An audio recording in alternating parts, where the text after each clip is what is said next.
Assalamualaikum viewers, hope you all are fine. So I'm back with a new topic, striking out pleadings. Basically striking out pleadings जो है वो concept है that is enumerated in procedural part of CPC. मतलब कि CPC का जो ये procedural part है उसमें ये लिखा हुआ है striking out pleadings. अब ये कॉन्सेप्ट शायद आपको पता होगा कि दो लॉज होते हैं, एक प्रोसीजरल लॉ होता है और दूसरा लॉ होता है सब्सटेंशियल। तो प्रोसीजरल लॉ वो है जो लिटिगेशन का प्रोसेस बताता है और जो राइट्स एंड ड्यूटीज़ बताता है वो सब्सटेंशियल लॉ होता है, सब्सटेंटिव लॉ जिसे हम कहते हैं।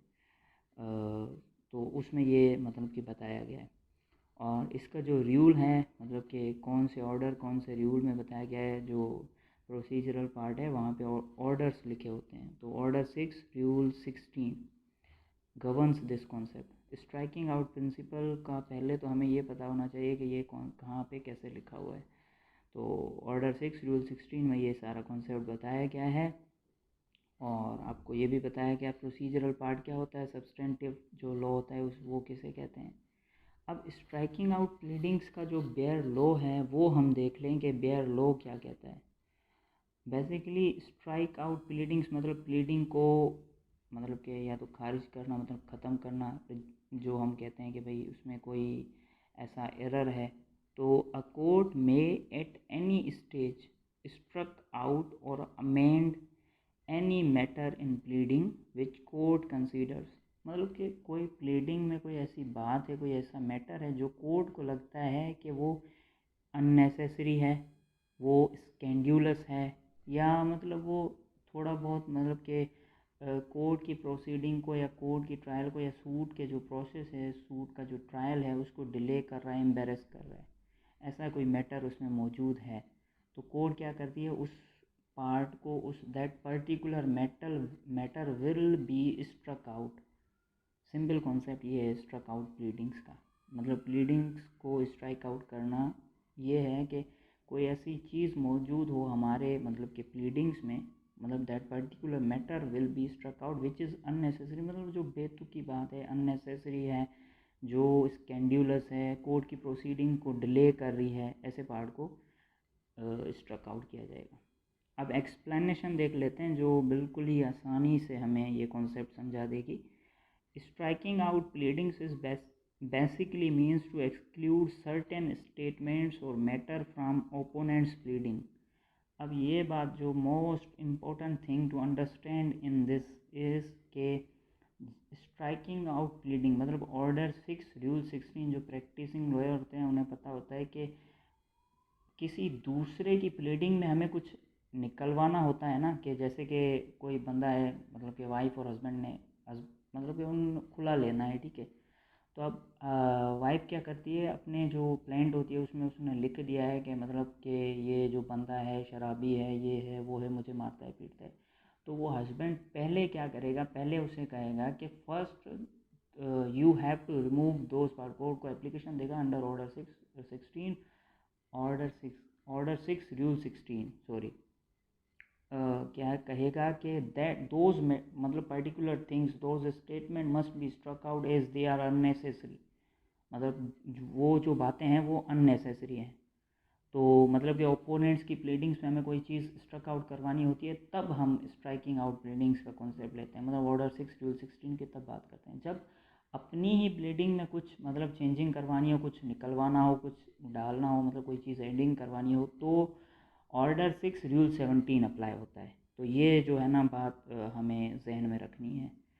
अब ये कैसे हो सकता है, this could be done by court. Court खुद कर सकती है प्लीडिंग को स्ट्रक आउट, या फिर और a party can them self do this by application. Application देती है पार्टी, कौन सी एप्लीकेशन देगी, ऑर्डर 6 रूल 16 की application to struck out certain statements which are unnecessary. The question here arises that why they do so. अब बात यहाँ पे ये आती है कि वो ऐसा करते क्यों हैं, Y they do so.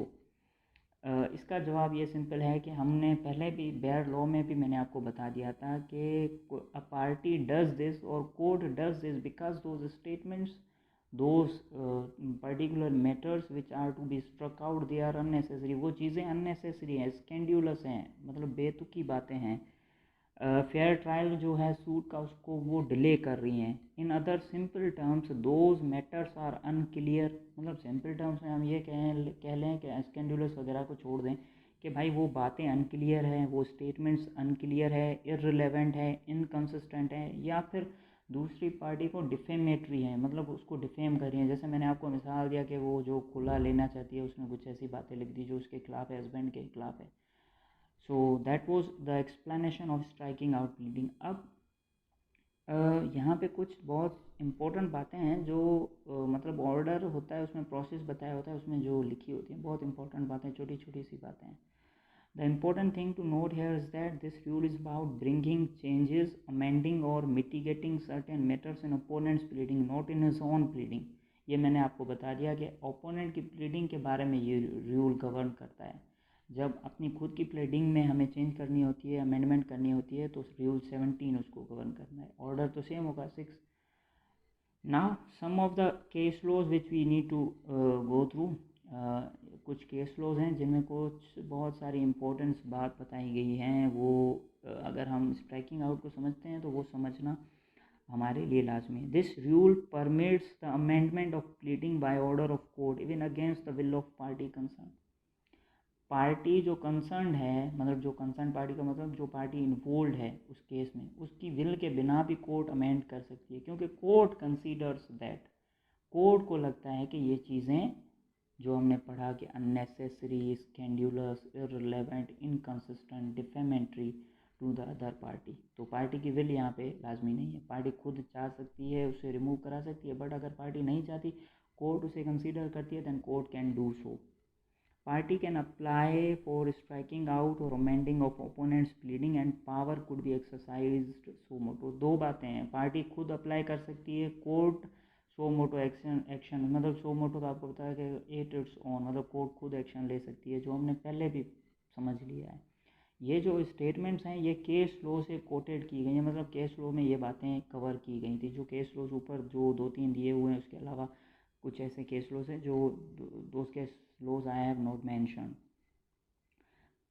The part, the matter, the statements under objection, if they are severable, separable, these parts will be struck out. Otherwise, if the matters are inseparable, the whole pleadings। अब देखिए कुछ ऐसी pleading है जिसमें वो जो बात या जो स्टेटमेंट्स हैं वो सेपरेट हो सकती है, तो कोर्ट क्या करेगी, उस स्टेटमेंट को, पर्टिकुलर स्टेटमेंट को, उस मैटर को स्ट्रक आउट करेगी और प्लीडिंग कैरी ऑन होगी। अगर वो स्टेटमेंट्स या जो जो मैटर है जो मतलब इनकन्सिस्टेंट है, वो सेपरेबल नहीं है, सेवरेबल नहीं है, मतलब सेपरेट नहीं हो सकता, तो सारी प्लीडिंग रद्द हो जाएगी। तो ये एक छोटी सी बात है। There is a concept of exemplary cost which is likely to fine impose on party who files the case which is scandalous. Exemplary cost उन पार्टीज़ पे लगाई जाती है जो पार्टीज़ ये अननेसेसरी या स्कैंडुलस केस फाइल करती हैं। Now, the most important thing to note here is that a lawyer or party's defamatory statements have qualified privilege in the pleadings. If those statements are not in good faith, they are out of malice, they could be struck out। मतलब ये छोटी सी बात है जो बहुत important है कि लॉयर्स जो है ना, ऐसा नहीं है कि लॉयर अपनी प्लीडिंग में कुछ भी लिख सकता है, उसको क्वालिफाइड प्रिविलेज हासिल है। मतलब कि क्वालिफाइड प्रिविलेज मतलब वो ऐसी बातें कह सकता है जो गुड फेथ में हो। अगर वो आउट ऑफ मेलाइस मतलब बदनीयती से कोई चीज़ें कह रहा है तो वो चीज़ें एक्सेप्टेबल नहीं है। ठीक है। In the very start in bare law we mention the court at any stage, मतलब पहले हमने कोर्ट बेयर लॉ पढ़ा था, तब हमने जो चीज़ पढ़ी थी कि the court at any stage में आपको शो करूँगा।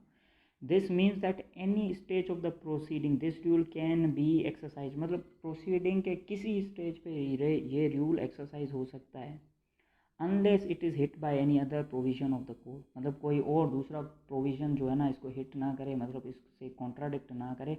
The court can at any stage exercise this rule. This application must be made at, मतलब अर्लीस्ट अपॉर्चुनिटी का कॉन्सेप्ट ये होता है कि आप मतलब वो टाइम बार ना हो गई हो चीज़, मतलब केस चल गया है, हर चीज़ हो गई, अब आप आके कहते हैं कि यार ये मसला जो स्कैंडुलस था, या मतलब कि कोर्ट ने भी उसे कंसीडर नहीं किया, Any person who is affected by scandalous allegation can apply to have it struck out of struck out not necessary to be party। मतलब कि ये बात मैंने स्किप नहीं की है, बस आपको समझा रहा हूँ कि एक बंदा है, वो पार्टी नहीं है केस में, but that person has is affected by the scandalous और अननेसेसरी इनकन्सिस्टेंट प्लीडिंग। मतलब वो उससे अफेक्टेड है, तो मतलब उस पर जो एलिगेशन लगाई गई है उस एलिगेशन से वो अफेक्टेड है, पार्टी नहीं है, तो वो इट इज़ नॉट नेसेसरी, मतलब ये लाजमी नहीं कि वो पार्टी ही हो तो वो स्ट्रक आउट करवा सकता है। अगर पार्टी नहीं है तो भी उस प्लीडिंग को, उस पार्ट को स्ट्रक आउट करवा सकता है। So that was all about the concept of striking out pleadings. Thank you very much.